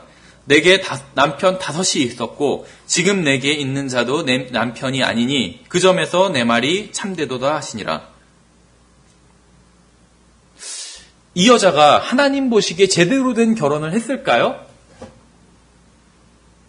그건 몰라요. 그런데 아닌 것 같아요. 분위기를 봐서는 이 여자가 하나님이 인정하시는 결혼을 제대로 하지는 않았을 것 같아요. 성경에서 결혼이라고 하면 1차적으로 무엇이냐면 육체와 육체의 만남이에요. 육체와 육체의 만남. 그렇죠. 그걸 결혼이라고 불러요, 성경에서. 육체와 육체가 만나는 것. 그런데 육체와 육체가 만났다고 해서 다 결혼은 아니에요. 그렇죠. 불륜. 그렇죠. 아니면 뭐 음행. 그렇죠. 지금 뭐 대학생들 같은 경우에도 굉장히 성이 개방돼 있다 이렇게 얘기를 하잖아요. 그렇죠. 그래서 동침하고 그냥 결혼하지 않고도. 그걸 다 결혼이라고 부르지는 않아요, 성경에서. 근데 어쨌든지 간에 진정한 결혼이 되려면 육체와 육체가 만나야 된다는 것입니다. 다만 어떤 세레모니가 없어도 결혼이 될 수는 있어요. 소위 말하면 어떤 결혼식장에서 예식을 올리지 않아도 하나님 앞에서 결혼이 될 수는 있다는 것입니다. 그렇죠. 근데 이제 제가 생각할 땐 그래요. 80%는 이제 육체와 육체가 만나는 게 결혼이고, 한 70%가 육체와 육체가 만나는 게 결혼이고, 이제 20%는 혼인신고가 더해지고, 그 다음에 이제 10%는 예식이 아닌가, 이렇게 생각을 해요. 그러니까 예식이라는 게 꼭 예식장에서 뭐 그 의미를 두는 게 아니라, 사람들 앞에서 이제 밝히는 거거든요. 우리는 결혼을 했다. 이렇게 사람들 앞에서. 그렇죠. 밝히는 거예요. 그러니까 뭐 예식이 없어도 결혼일 수 있어요. 혼인신고가 없어도 결혼일 수는 있어요. 근데 이제 성경에서는 또 국가의 법에 순종하라고 그랬잖아요. 그렇죠. 위에 있는 권세자에. 그러니까 혼인신고라는 게 국가에서 정한 법이잖아요. 그렇죠. 이 사람 둘은 부부다. 이렇게 선언하는 것이거든요. 국가에서. 혼인신고가. 그래서 성경적 의미에서 본다면 육체와 육체가 만나는 게 결혼인데 어떤 이제 우리가 일상생활까지 적용해서 본다면 그게 한 70%고 20%는 혼인신고, 10%가 결혼식이 아닌가. 그냥 나름대로는 그렇게 생각을 합니다. 어쨌든지 간에 이 여자가 하나님 보시기에 합당한 결혼을 했을까 5번을? 그건 아닐 것 같아요, 분명히. 그렇죠. 근데 예수님께서 지금 그런 걸 따지시지 않고 있어요, 여기서는. 왜냐면 그게 중요한 것이 아니기 때문에. 그렇죠. 어쨌든 간에 예수님께서는 그냥 일단은 인정해주고 계세요, 이 여자를. 그래서 어떤 면에서 다시 근데 이렇게 말씀해요. 내게 남편이 5 있었고, 인정하신 것 같지만 실제로는 하나님 앞에서는 아니었어요. 그래서 내게 있는 자도 내 남편이 아니니 또 이렇게 얘기하고 있잖아요. 그렇죠. 그러니까 이 여자가 문란한 생활을 한 거예요. 문란한 생활을. 어쨌든지 간에 19절에 여자가 그분께 이르되 선생님이여 내가 보니 선생님은 대언자로소이다. 아, 이제 본격적인 종교 얘기가 나오기 시작한 거예요. 저도 교회에 다녀요. 갑자기 이런 얘기를 한다든지 보니까 저희 그렇게 나쁜 사람은 아니에요. 아, 저도 천주교 신자예요. 저도 세례 받았어요. 저도 침례교회 다녀요. 저도 구원받았어요. 이렇게 얘기하는 사람도 있어요. 구원받지 않아놓고도. 지금 이 여자도 이제 그런 식의 반응을 보인 거예요. 내가 보니까 선생님은 대언자 같습니다. 근데 본문에 보니까 약간 좀 재밌는 것 같아요. 뭐 재밌다고 하면 좀 이상할 수는 있지만 예수님께서 지금 예수님은 하나님이시기 때문에 이 여자에 대해서 다 알고 계시죠. 이 여자의 죄들 다 알고 계세요. 그래서 이 여자의 지금 죄 문제를 얘기하신 것이에요. 그러니까 이 여자가 바로 거기에 반응하기 시작했어요. 반응을 할 수밖에 없었을 것 같아요. 그렇죠. 왜냐하면 여기서 지금 자기가 죄인이란 걸 인정을 해야지 여기서 인정 안 했다가는 지금 이 여자 입장에서는 굉장히 지금 황당할 수밖에 없어요. 처음 본 사람인데 자기의 문란한 생활을 다 알고 있잖아요. 근데 인정 안 했다가 계속 더 나오면 어떡해요. 그렇죠. 줄줄이 나올 수도 있잖아요. 그러니까 여기서 바로 항복해버린 거예요. 일단은 죄인이란 데 있어서는. 그러면서 이제 변명을 하기 시작한 거죠. 말을 돌리기 시작했어요. 자기 죄 얘기하고 있는데 지금 자기가 보니까 훌륭한 목사님 같네요. 목사님이세요? 이런 얘기로 지금 돌려버린 거예요. 근데 미국에선 그런다고 하더라고요. 복음을 전하면 북부 지역에서는 저는 천주교 신자입니다. 이렇게 얘기를 한대요. 서부 지역, 캘리포니아 이런 데서는 저는 그런 데 관심이 없어요. 이렇게 얘기를 한대요. 남부 지역에서는 저도 구원받았어요. 이렇게 얘기를 한대요. 뭐 술집에도 다니고 뭐 할 거 다 하면서도 누가 복음 전하면 저도 구원받았어요. born again 했다고 자기도. 그렇게 얘기를 한대요. 우리나라 같은 경우는 좀 드물죠. 우리나라 같은 경우는 그냥 저도 교회에 다녀요. 이런 식으로 얘기하지 저도 구원받았어요. 구원 안 받은 사람이 그렇게 얘기하는 경우가 굉장히 적어요. 사실 우리나라는. 미국에서는 흔하대요. 그래서 구원받았다는 말이 지금은 아무것도 의미하지 않는 말이 되어버렸대요. 미국에서는. 마치 교회에 다녀요. 이 말이 아무것도 의미하지 않잖아요. 그렇죠? 교회 다닌다고 해서 그 사람이 구원받았다는 보장이 없잖아요. 과거엔 그랬어요. 우리나라도. 그렇죠? 과거에 1900년대 초에 그럴 때는 교회 다니는 사람들이 대부분 구원받았어요. 그렇죠? 구원도 안 받았는데 교회 다니지는 않았어요. 대부분 그때 성도들은. 근데 지금은 아니라는 것이죠. 구원 안 받고도 교회 다니는 사람들 많아요. 근데 미국에서는 이 구원받았다는 말조차도 그렇게 돼버렸대요. 마치 우리나라에서 기독교인, 나도 기독교인이에요 하는 말과 똑같은 거예요. 나도 구원받았어요. 이렇게 얘기를 한대요. 그래서 누가 구원받았다고 하면 그 말을 고지고대로 미국에서는 다 믿으면 안 된대요. 남부 지역에선. 북부에서는 좀 다르겠지만 남부에서는 워낙 바이브 벨트고 워낙 성경적인 어떤 설교가 많이 행해졌고 복음이 많이 전해졌어요. 그래서 자기가 진정한 회개를 하지 않았는데도 불구하고 자기가 구원받았다고 생각하는 사람들이 굉장히 많아요. 어쨌든지 간에 20절에서 우리 조상들은 이 산에서 경배하였는데 당신들은 이르기를 사람들이 마땅히 경배해야 할 곳이 예루살렘에 있다 하나이다 하며 저도 종교가 있어요. 이런 말이랑 마찬가지예요. 지금 이게. 저도 교회에 다녀요. 아니면 제가 다니는 교회가 당신 다니는 교회보다 못하다는 건가요? 뭐 이런 식의 얘기나 마찬가지예요. 지금. 21절에 예수님께서 그녀에게 이르시되 여자여 내 말을 믿으라. 너희가 이 산도 아니고 예루살렘도 아닌 곳에서 아버지께 경배할 때가 이르느니라. 근데 여기서 약간 번역이 좀 의역이 된 것 같아요. 왜냐하면 여자여 내 말을 믿으라. 이게 영어로는 뭐냐면 woman believe me예요. believe me. 여자여 나를 믿으라예요. 나를 믿으라. 지금 이 여자가 무슨 경배하는 장소에 대해서 얘기하죠. 예루살렘에서 하고 뭐 사마리아에서 하고 근데 어디서 해야 되고 뭐 이런 거에 대해서 얘기하고 있어요. 근데 그건 본질적인 게 아니에요. 그렇죠? 예루살렘에서 경배하고 사마리아에서 경배하고 이런 게 본질적인 건 아니라는 거예요. 그렇죠? 그러니까 우리식으로 하면 지금 제가 어떤 교회에 다니고 있는데 막 이런 얘기를 하고 있는 복음 전하니까 상대방이 근데 제가 다니는 교회에서는 뭐가 어떻고 이런 얘기를 하고 있어요. 장로교회인데 막 하면서 이런 얘기를 하고 있어요. 그러니까 예수님께서 이제는 본질적인 얘기를 하고 계신 거예요. 죄를 지적하니까 여자가 일단 죄에 대해서는 인정을 했어요. 그렇죠? 인정 안 할 수가 없었어요. 분위기상. 그러니까 예수님께서 이제는 본질적인 얘기를 하고 계신 거예요. 그것이 무엇이냐면 바로 나를 믿으라. 그 말씀을 하신 거예요. 그렇죠. 이게 복음의 핵심이에요. 복음의 핵심은 예수 그리스도를 믿는 겁니다. 그러니까 여기서 believe me 하니까 이걸 그냥 의역해서 내 말을 믿으라 이렇게 해버렸는데 believe me, 나를 믿으라 그 말씀을 하신 것이요. 그렇죠. 나를 믿으라 이 말과 내 말을 믿으라 이거는 다른 말이에요. 그렇죠. 내가 어떤 사람한테 복음을 전하면서 내 말을 믿으세요 이렇게 얘기할 수는 있죠. 근데 그 사람한테 나를 믿으세요 그럴 수는 없어요. 그렇죠. 예수님을 믿으세요 그러지. 그래서 woman believe him 그렇게 얘기하겠죠. believe Jesus 이렇게 얘기하겠죠 우리는. 근데 예수님은 자기가 예수님이니까 나를 믿으라 이렇게 얘기하신 것이에요. 그렇죠. 약간 좀 이게 직역은 아닌 것 같아요. 어쨌든지 간에 구원은 교회를 다니건 뭐 세례를 받건 침례를 받건 독립침례교회에 다니건 이런 것이 전혀 상관이 없어요. 구원과는. 예수 그리스도를 믿느냐 믿지 않느냐 이것이 구원과 상관이 있는 유일한 한 가지죠. 이것을 제외하고선 예수님을 믿느냐 아니냐를 제외하고선 어느 교회를 다니던 상관이 없다는 것입니다. 가장 좋은 교회에 다닌다 할지라도 성경대로 믿는 독립침례의 교회에 다닌다 할지라도 의미가 없다는 것이요. 예수님을 믿지 않는다면. 구원의 문제는 종교의 문제도 아니고 교회의 문제도 아니에요. 구원은 예수 그리스도에 관한 것입니다. 구원은 그분을 믿은 적이 있느냐 없느냐와 관련이 있는 것이요. 그렇죠. 22절에 너희는 너희가 알지 못하는 것에게 경배하고 우리는 우리가 경배하는 것을 아노니 이는 구원이 유대인에게서 나기 때문이라 이렇게 말씀하셨어요. 완전히 이제 상황이 바뀌기 시작한 것이죠.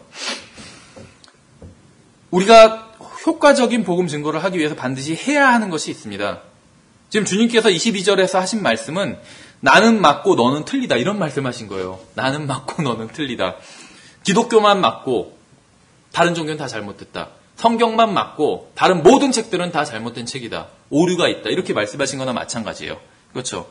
이런 얘기를 들으면 상대방이 감정이 상할 수도 있겠죠. 그런데 복음을 있는 그대로 얘기를 하면 상대방이 어떤 경우에선 자기 의가 강한 사람이라면 감정이 상할 수밖에 없어요. 그렇죠. 예수 그리스도를 제외하고는 어느 누구도 어떠한 선행을 해도 구원받을 수 없어요. 이게 복음이잖아요. 감정이 상할 수밖에 없어요. 자기 의가 있는 사람은. 실제로 많이 봤어요. 그런 사람들.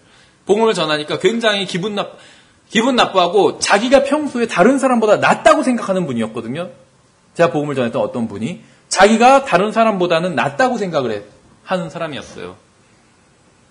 몸도 건강하고 그렇죠. 자기는 뭐 더 많이 배웠고 다른 사람보다 자기가 다른 사람보다 낫다고 생각을 하는 사람이 있었어요. 그러니까 하나님 앞에서는 팔다리 없는 장애인이나 똑같다고 이렇게 얘기하니까 굉장히 기분 나빠하더라고요. 하나님 앞에서는 똑같아요. 그렇죠. 그래서 상대방이 감정을 상하게 되는 경우도 있어요. 근데 내가 상대방에게 무슨 무례하게 행해서 감정을 상하게 하면 안 되겠지만 내가 진리를 얘기해서 상대방이 감정이 상하는 건 어쩔 수 없는 일이에요. 그 사람이 감정이 상하더라도 진리를 듣는 것이 훨씬 나은 일이에요. 그래야지 구원받을 수 있잖아요. 그렇죠. 감정 상하지 않게 하려고 아예 얘기조차 안 하는 것보다 차라리 진리를 듣고 감정이 상하는 게 나아요. 그래야지 그 사람이 구원을 받을 수 있는 기회가 조금이라도 있는 것이기 때문에. 23절에 그러나 참되게 경배하는 자들이 영과 진리로 아버지께 경배할 때가 오노니 곧 지금이라. 이는 아버지께서 자기에게 그렇게 경배하는 자들을 찾으시기 때문이라. 하나님은 영이시니 그분께 경배하는 자들이 반드시 영과 진리로 그분께 경배할지니라 하시니라. 여자가 그분께 이르되 메시아 곧 그리스도라 하는 분이 오실 줄을 내가 아노니 그분께서 오시면 모든 것을 우리에게 말씀하시리이다 하네. 여자는 예수님의 증거를 이제 받아들이기 시작합니다. 이 여자는 주님께서 하신 말씀을 이해하고 증거하는 것을 받아들이기 시작한 것이에요. 그리고 이제 자신이 믿는 것을 말하고 있어요. 그렇죠. 그녀의 마음속 깊은 곳에서는 옳고 그른 것이 무엇인지 알고 있었어요. 생활은 엉망이었지만 이 여자 안에 영존하는 혼이 있었기 때문에 영원히 사는 혼이 있었기 때문에 영혼에 대한 갈망이 있었어요. 그래서 예수님께서 진리에 대해서 말씀하시니까 관심을 보이기 시작한 것이에요. 그렇죠. 26절에 예수님께서 그녀에게 이르시되 내가 말하고 있는 내가 그니라 하시니라. 이때 그분의 제자들이 와서 그분에게 그 여자와 말씀하시는 것을 보고 이상히 여겼으나 아무도 무엇을 구하시나이까 어찌하여 그녀에게 말씀하시나이까 하고 말하지 아니하더라. 제자들이 복음서에서 보면 막 쓸데없는 이야기를 하거나 쓸데없는 그런 논쟁을 벌이는 경우가 있는데 여기서는 그러지 않은 것이죠. 28절에 여자가 자기의 물 항아리를 버려두고 자기 길로 가서 도시로 들어가 사람들에게 말하되, 여자는 예수님을 만나기 전에는 물을 기르러 왔었지만 이제는 그것이 더 이상 중요하지 않게 된 것이에요. 그렇죠? 항아리를 버려두고 갔어요, 이 여자가. 모든 것을 버려두고 주님을 증거하러 마을로 돌아간 것이죠. 어떻게 보면은 베드로나 안드레, 야고보, 요한 이런 예수님의 제자들이 예수님을 만났을 때 배와 그물을 버려두고 예수님을 따른 것처럼 이 여자도 다 버리고 예수님을 증거하기 위해서 마을로 다시 돌아가는 것이에요. 29절에 와서 내가 행한 모든 일을 내게 말한 사람을 보라. 이분은 그리스도가 아니냐 하니, 여기서 이 여자가의 어떤 훌륭한 점이 드러나는 것 같아요. 우리가 본받을 수 있는 점이. 이 여자는 남편이 5명이나 있을 정도로 문란한 생활을 했어요. 그렇죠? 그런데 담대하게 복음을 증거하고 있잖아요. 이 여자는 지금 그리스도를 만났어요. 그렇죠? 예수님을 만날 그날 예수님을 증거하기 시작했어요. 이 여자는 사람들의 모든 질문에 답할 수 있을 정도로 성경을 많이 알고 있지도 않았을 거예요. 그렇죠? 이 여자는 훌륭한 복음 증거자가 되기 위해서 아무런 준비도 하지 못했어요.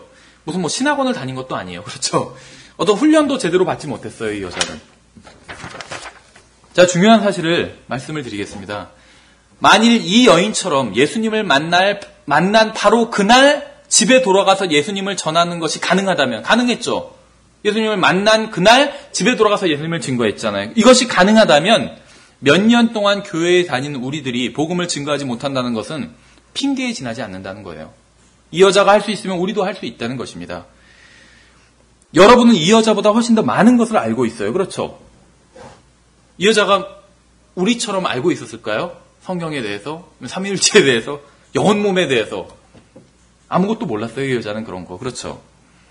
여러분은 이 여자가 이해하고 있는 것보다 훨씬 더 많은 것을 이해하고 있습니다. 지금 여러분이 이 여자보다 훨씬 더 예수님에 대해서 많이 알고 있어요.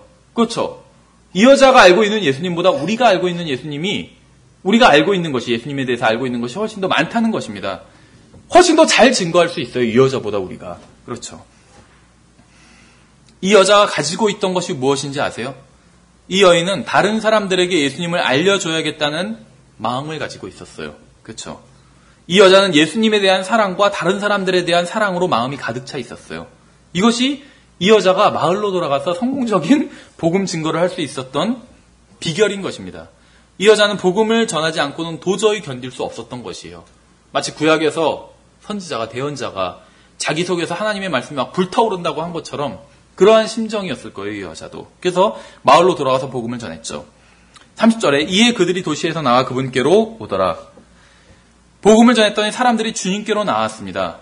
이 여자가 살던 시대를 한번 생각해 보세요. 2000년 전 중동이에요. 중동 지방. 지금도 중동에서 막 명예살인 이런 게 있잖아요. 그렇죠?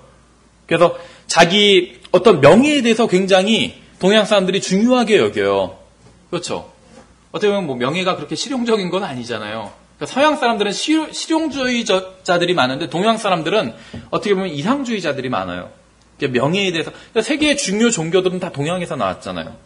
마호메교, 무슨 그리스도교도 마찬가지죠. 기독교도 동양에서 나왔어요. 불교, 힌두교 다 동양에서 나왔어요. 동양 사람들은 어떤 이상주의적이고 관념주의적이고 또 명예를 굉장히 중요하게 여겨요. 그래서 중동에서 지금도 명예살인이 있잖아요. 그렇죠? 자기 여자 형제 중에 어떤 문란한 여자가 있다. 죽여요. 그러면 그 가족들이. 그걸 명예살인이라고 부르잖아요. 2000년 전 중동 지방에서 살던 여자예요. 이 여자는. 근데 이 여자는 남편이 5이나 있었어요. 이 여자의 간증이 좋았을까요? 이 여자 마을에서 와, 나도 저 여자처럼 돼야지 이렇게 생각한 사람 한 사람도 없었을 거예요. 그렇죠? 형편없는 여자였다. 이렇게 손가락질을 당했을 거예요. 형편없는 여자지만 남자들은 좀 따랐네요. 어쨌든지 간에 도덕적으로는 형편없다는 평가를 받았던 그러한 여자였을 거예요. 그렇죠? 근데 남편이 5이나 있었어요. 이 당시의 관점으로 보면 수치스러운 일을 많이 했던 여자였습니다. 지금은 워낙 사회가 막장으로 치닫다 보니까 남편이 5이든 6이든 그걸 수치스럽게 여기지 않아요. 별로. 그렇죠. 근데 이때는 그런 것들이 수치스러운 일이었다는 것입니다. 우리 중에는 내 과거로 인해서 다른 사람들에게 복음을 증거하기가 어렵다고 생각하는 사람이 있을 수도 있어요. 근데 이 여자만큼, 지금 사마리아 여자, 이 우물가의 여자만큼 안 좋은 과거를 가진 사람도 없을 겁니다. 사람들이 자신의 말을 듣지 않을 거라고 말하는 사람들도 있어요. 그렇죠? 제가 뭐 잘못한 게 많아서요. 얘기해봤자 소용없어요. 이렇게 얘기하는 사람들도 있어요. 이 여자도 그랬을 거예요. 그렇죠? 남편이 5이나 있었던 여자가 복음을 전한다고 하면 누가 들으려고 하겠어요? 문란한 여자가, 그렇죠? 복음을 증거한다고 하면 누가 그걸 들으려고 하겠어요? 그녀는 좋지 않은 상황과 환경과 배경과 간증을 가지고 있었어요. 최악의 상황이었어요. 자기 동네에서 복음을 전하기 위한 최악의 상관이었어요. 그런데도 불구하고 복음을 전하러 마을로 돌아갔어요. 얼마나 담대한 마음으로 돌아갔겠어요, 이 여자가. 그렇죠? 어떠한 나쁜 상황도 그녀가 복음을 증거하는 것을 막지는 못했다는 것입니다. 39절에서 여자의 말이 내가 행한 모든 일을 그분께서 내게 말하였다 하고 증언함으로 그 도시의 많은 사마리아 사람들이 그분을 믿더라. 이 여자의 복음 증거가 성공한 거예요. 이 여자는 자신이 알고 있는 것을 사람들에게 말해주었어요. 그녀는 예수님께서 자신에게 해주신 일을 사람들에게 알려주었습니다. 만일 이 여자가 할 수 있었다면 저와 여러분도 할 수 있는 거예요. 우리는 이 여자보다 예수님에 대해서 훨씬 더 많이 알고 있고, 이 여자는 지금 예수님이 십자가에 달리시기 전이잖아요. 성령님을 우리가 받은 것처럼 성령님을 받은 건 아니에요. 물론 이 여자도 지금 성령으로 충만했을 수도 있어요. 그런데 우리가 받은 것처럼 거듭남을 체험하지 못했어요, 이 여자는. 그렇죠? 아직 아무도 거듭날 수 없었어요, 이때는. 예수님이 죽으시기 전이잖아요. 그렇죠? 죽으시고 부활하시기 전이에요. 그렇죠? 성령님과 완전히 하나 된 사람은 아니에요. 우리는 완전히 하나 됐잖아요. 주와 한 영이 됐잖아요. 이 여자는 그렇지도 못했어요. 우리가 아는 것처럼 예수님에 대해서 알고 있지도 못했어요. 그런데도 불구하고 담대하게 예수님을 증거했다는 것이죠. 그래서 그 도시의 많은 사마리아 사람들이 그분을 믿더라. 이렇게 성경은 기록하고 있어요.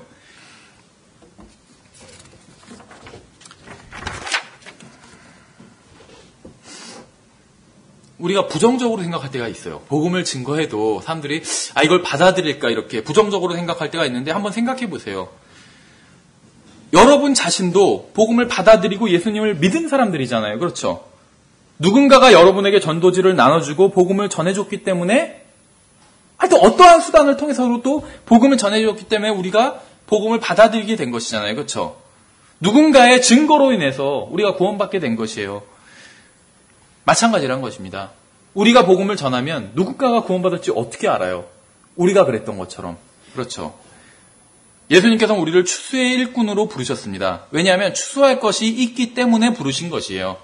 거둬들일 게 있다는 거예요. 허탕만 치지는 않을 거라는 것이죠, 우리가. 우리가 복음을 전하면 누군가 그것을 받아들이고 그것을 믿을 사람이 있다는 것입니다. 우물가의 여인에 대해서는 여기까지 마치고 마지막으로 로마서 1장 16절, 우리가 처음 살펴봤던 이 구절을 다시 한번 볼게요. 로마서 1장 16절을 펴보세요. 만일 우리가 예수 그리스도의 복음을 부끄러워한 적이 있다면 우리는 회개해야 돼요.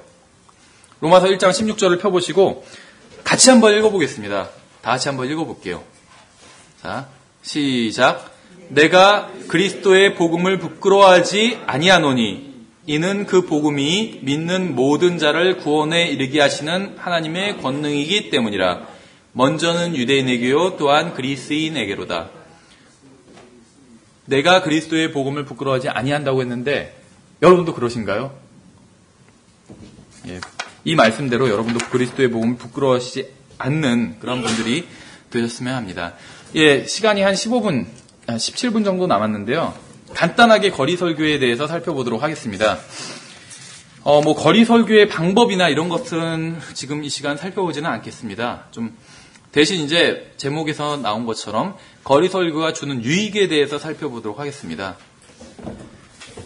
거리 설교가 기본적으로 우리가 복음을 전하는 그것과 다른 사람에게 예수님에 대해서 알려주는 것, 이렇게 전하는 것과 크게 다르지는 않아요.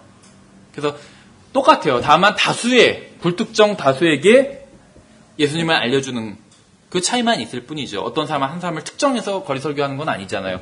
지나다니는 사람들, 서 있는 사람, 여러 사람들을 불특정 다수에게 복음을 전하는 것입니다. 그래서 그냥 얘기하기보다는 소리를 지르면서 얘기해야 되는 그런 경우가 대부분이겠죠, 거리 설교는.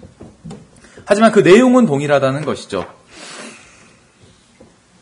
예, 그래서 거리 설교를 하면 여러 가지 유익이 있습니다. 근데 이제 사실 거리 설교를 하면 우리가 뭐 유익을 꼭 얻기 위해서 하는 것은 아니에요. 가장 기본적으로는 성경에서 거리 설교를 하라고 명령하고 있어요. 특히 이제 구약 성경에서 많이 명령을 하고 있죠. 아끼지 말고 내 목소리를 거리들에서 목소리를 높이라 이렇게 명령하는 구절들이 나와요. 근데 이제 물론 그것은 이제 1차적으로는 대언자들, 선지자들에게 하시던 명령이었습니다. 근데 이제 그것만 있는 것이 아니라 성경에선 신약 성경을 봐도 복음서에서 예수님께서도 거리에서 설교를 하셨어요. 야외에서 설교를 하셨다는 것이에요. 그래서 거리 설교를 스트리트 프리칭이라고 얘기하거든요. 스트리트 프리칭. 그런데 스트리트 프리칭이란 말만 있는 것이 아니라 다른 말이 있어요. 오픈 에어 프리칭 이렇게도 부릅니다. 그러니까 야외 설교 이렇게 번역할 수가 있겠죠. 그래서 이 거리 설교를 통해서 많은 복음이 전파됐습니다. 단순히 복음서에서만 그런 것이 아니라 사도행전을 보면 사도들도 거리에서 복음을 증거하는 걸 볼 수 있어요. 집에서도 복음을 증거하고 거리에서도 복음을 증거했어요. 그래서 우리가 사도들을 따르는 사람들이라면 거리에서 복음을 증거해야 되겠죠. 근데 거리 설교가 단순히 집이나 그러니까 복음서나 사도행전에서만 행해진 것이 아니라 종교개혁 때도 많이 행해졌습니다. 지난번에도 잠깐 말씀드린 것처럼 로마 카톨릭이 중세에 유럽을 장악하고 있을 때는 로마 카톨릭의 허가를 받지 않은 사람들은 교회에서 설교를 할 수가 없었어요. 그렇죠. 그래서 성경대로 믿는 사람들은 다 산속으로 골짜기로 다 들어가 버렸어요. 근데 이 사람들이 그러면 골짜기로 산속으로 들어가서 세상과 담을 쌓고 지냈던 것이냐? 결코 그렇지 않았어요. 세상으로 나와서 시장에 와서 복음을 선포했어요. 게릴라성으로 했겠죠. 잡으러 오니까 도망가야 됐겠죠. 정부의 허가 없이 복음을 전했던 것이니까 복음을 전하고 나서 다시 도망가고 이런 일을 했겠죠. 그래서 어쨌든지 간에 거리에서 복음을 증거를 했습니다. 그러니까 종교개혁 그 시대 그 이전에도 그리고 종교개혁 시대에도 거리 설교를 통해서 많은 복음이 증거되었어요. 그러니까 종교개혁이 마틴 루터가 갑자기 어느 날 혼자 갑자기 복음을 깨달은 것은 아니라는 것이에요. 마틴 루터뿐만 아니라 마틴 루터 혼자 종교개혁을 한 건 아니잖아요. 많은 사람들이 거기에 동참했는데 어느 날 갑자기 그렇게 된 것은 물론 사건은 어느 날 갑자기 터졌지만 어느 날 갑자기 다 그렇게 생각하게 된 것은 아니라는 것이에요. 그럼 이 사람들이 종교개혁을 하는 데 있어서 그것을 도운 사람들이 누구냐면 바로 바이블 빌리버들이었어요. 그래서 바른 복음을 증거했고 그 복음을 듣고 사람들이 그 증거를 듣고 복음을 깨닫게 되었다는 것이죠. 그래서 카톨릭, 기존 카톨릭에 속해 있던 사람들도 올바른 복음을 깨닫고 이제 그 교회를 개혁해야겠다 이런 생각을 하게 된 것이죠. 그래서 종교개혁이 시작된 것이죠. 어쨌든지 간에 성경에선 분명히 복음을 증거하라고 명령하고 있어요. 그래서 이 복음을 증거하라고 성경에서 명령하고 있는 것은 단순히 집에서 개인적으로만 복음을 증거해라 이렇게 말씀하시는 것은 아니죠. 복음을 증거하라고 명령했고 그 명령에 순종한 가장 본이 되는 케이스가 바로 빌립이라고 말씀을 드렸죠. 그래서 빌립은 사마리아에서 복음을 공개적으로 증거했잖아요. 그렇죠? 도시에 가서 복음을 공개적으로 증거했어요. 아마 거리에서 설교했을 거예요. 그리고 또 이디오피아 내시에게 개인적으로 또 복음을 증거했죠. 그래서 복음 증거는 개인적으로 하는 것도 포함되고 공개적으로 하는 것도 포함이 됩니다. 그래서 당연히 공개적으로도 복음을 증거해야 돼요. 개인적으로도 복음을 증거해야 되고. 예, 그래서 이게 주님의 명령에 순종해서 복음을 증거하면 우리가 얻을 수 있는 유익이 있습니다. 거기에 대해서 간단히 좀 살펴보면 거리 설교가 주는 가장 큰 유익은 무엇이냐면 무슨 상황이 닥치더라도 설교할 수 있는 능력을 준다는 것이에요. 그래서 자기가 정말 그 전임 사역에 관심이 있는 사람들은 거리 설교를 반드시 해야 돼요. 전임 사역에 관심 있는 사람들은 거리 설교를 반드시 해야 됩니다. 그렇죠. 어느 날 갑자기 주님께서 그 사람 어떤 사람을 목사로 세우시는 것이 아니에요. 그 일을 하고 있는 사람을 부르시는 것이요. 다른 사람들도 그 일을 하고 있는 사람을 안수를 주는 것이요. 그렇죠. 안수를 2번 받아요. 2번. 사역자가 되려면 공식적인 사역자가 되려면 안수를 2번 받아요. 한 번은 하나님께 받고 한 번은 사람에게 받는 것이요. 어느 걸 먼저 받을까요? 하나님께 받는 걸 먼저 받아요. 그러다 어떤 사람을 하나님께서 안수하시면 근데 그건 사람들이 어떻게 알 수 있을까요? 알아요. 사람들이. 하나님께서 저 사람을 안수해 주셨구나. 그럼 사람들이 안수를 해주신 거예요. 그래서 하나님이 안수를 해주시면 능력을 주시겠죠. 사람들이 안수하면 능력을 주는 건 아니에요. 그렇죠. 사람들이 안수하는 건 인정하는 거예요. 뭘 인정하냐면 하나님께서 이 사람을 안수해 주셨다. 그래서 하나님께서 하신 일을 인정한 거예요. 그렇죠? 그래서 사역자로 자기가 부름받았다. 이렇게 어떤 그 생각하는 사람들, 그런 확신을 갖고 있는 사람들은 거리 설교를 반드시 해야 됩니다. 그렇죠? 그래서 거리 설교를 하면 많은 것을 배울 수가 있어요. 그 중에서 가장 큰 것 중에 하나가 바로 어떠한 상황이 닥치든지 대처할 수 있는, 어떠한 상황이 닥치더라도 대처할 수 있는 능력을 기를 수가 있다는 것입니다. 주위에서 설교하다 보면 돌발 상황이 일어나요. 갑자기 어린 아이가 운다든지, 그렇죠? 하나님의 은혜와 사랑에 대해서 설교하는데 갑자기 아이가 우니까 그거 뭐예요? 애 데리고 당장 나가세요. 이렇게 소리를 질러버리면 그렇죠. 좀 분위기가 이상해지겠죠. 잘 대처를 해야 돼요. 당황하지 않고. 그렇죠. 뭐 핸드폰이 울린다든지 별의별 일이 다 일어나요. 근데 거리에서 설교를 하면 굉장히 상황이 안 좋거든요. 대부분 듣지 않아요. 어떻게 보면 교회에서도 비슷해요. 조시는 분들이 있고 그러거든요. 교회에서 설교해도 듣지 않는 사람 많아요. 교회에서 설교한다고 해서 다 귀 기울여서 듣는 건 아니에요. 조시는 분들도 있어요. 그렇죠. 전화통화하는 분도 있어요. 심지어는 설교가 좀 끝날 것 같은데 오늘 좀 기네. 별 얘기 없는데 기네만. 이런 별 얘기를 다 하세요. 전화통화로. 근데 거리에서 설교를 하면은 그런 게 단련이 된다는 것이에요. 그렇죠. 무관심하고 냉소적인 사람들, 냉담한 사람들에게 복음을 전하잖아요. 거리에서. 교회에서는 애교예요. 그렇죠. 애교로 보여요. 주무시는 분도 그것도 애교로 보여요. 그래서 거리 설교를 통해서 이제 교회에서 설교하는 것을 배울 수 있다는 것입니다. 어떠한 청중들의 냉담한 반응이라도 감당할 수 있게 된다는 것이에요. 그렇죠. 또 거리에서 설교를 하면은 신약 성경에서 명령하신 것, 복음을 증거하라는 것이죠. 이러한 명령에 순종한 게 되는 것이기 때문에 거리낌 없이 어떤 양심에 아무런 거리낌 없이 신약 성경의 그러한 가르침을 다른 사람들에게 또 증거할 수 있다는 것이죠. 또 부차적인 어떤 작은 것이겠지만 그런 유익들이 많이 있습니다. 거리에서 설교를 하면 어떤 연설할 때 발음을 명확하게 하는 그런 또 연습이 된다는 것이에요. 그렇죠. 거리 설교는 크게 해야 되잖아요. 그 분명한 소리로. 왜냐하면 듣기 싫어하는 사람들한테 하는 것이기 때문에 아주 분명하고 또박또박한 발음으로 해야 돼요. 그렇죠. 가능하면. 그렇기 때문에 교회에서 설교하는데 그런 것도 또 도움이 된다는 것입니다. 또 거리에서 설교를 하면 얻을 수 있는 유익한 점이 무엇이냐면 옛사람은 여전히 살아있다는 것을 항상 깨닫게 해준다는 것이에요.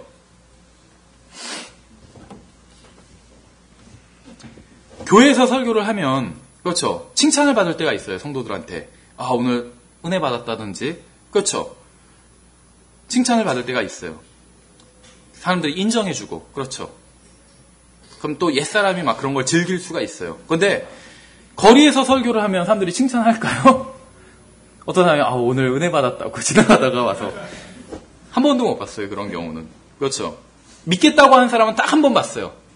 거리 설교를 했는데 자기가 그럼 어떻게 해야 되냐고 그렇게 온 사람 한 번 봤어요.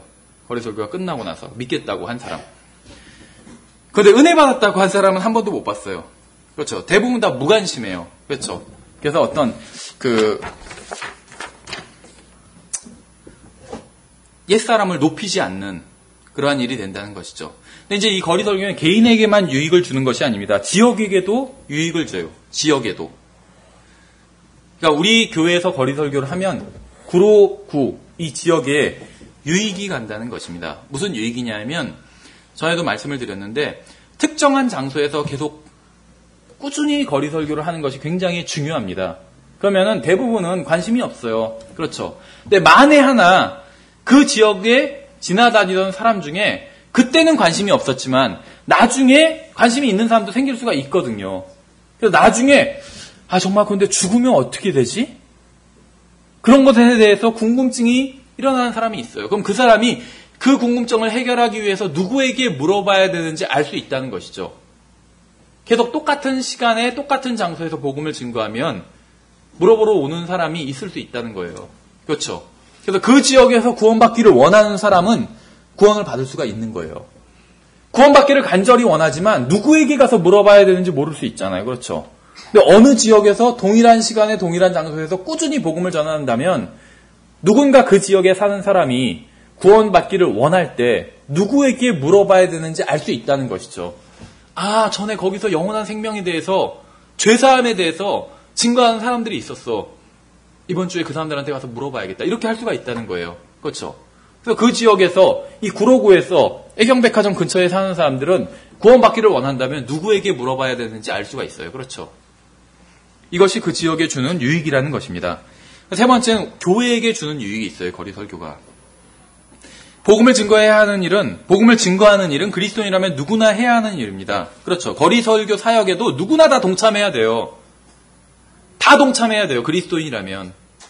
물론 이제 자매님들은 설교를 하지는 않아요. 그런데 자매님들이 할 일이 없는 게 아니에요. 전도지를 나눠주고 또 옆에 같이 있다가 설교를 하다 보면 흔하진 않지만 관심을 갖고 듣는 사람이 100에 하나 1000에 하나 있어요.